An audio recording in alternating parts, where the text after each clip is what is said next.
Hi everyone, it's July 3rd, 2010, and we have a problem. After 15 years of service, our Bosch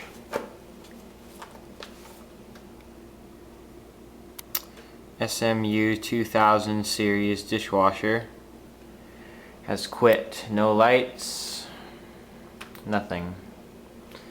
So, time to open it up and take a look. As you can see, start.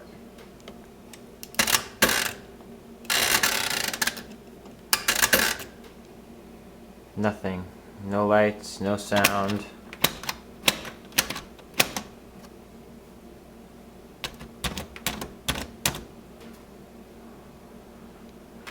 We'll have to take a look.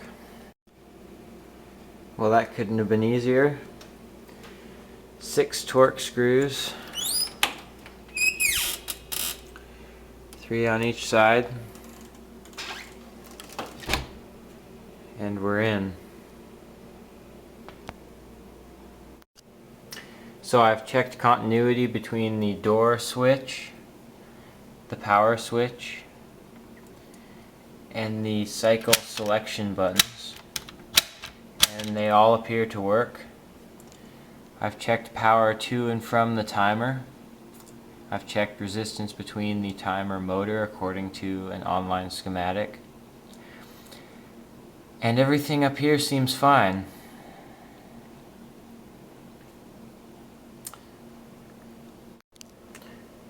So it's time to look further down the line. So it didn't take too long to find something suspicious. This block of cabling here runs down through that plastic sheath that's sewn into this here to allow for flexing when the door opens and closes.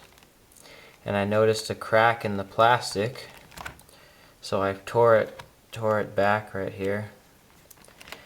And I see 2 broken wires.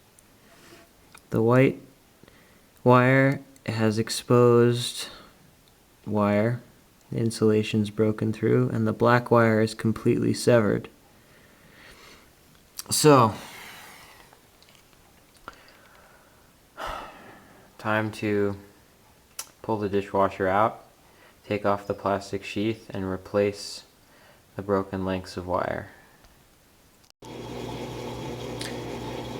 So upon closer examination, I was able to pull some more of the black wire through, cut it, strip it, and put a wire nut on it. And we appear to have a fully functioning dishwasher. So I'll let it complete the cycle and see if everything goes through correctly. And if it does, I have to still see about replacing those wires, or at least soldering them and tucking them in a position that will protect them from future abuse of opening and closing the door repeatedly.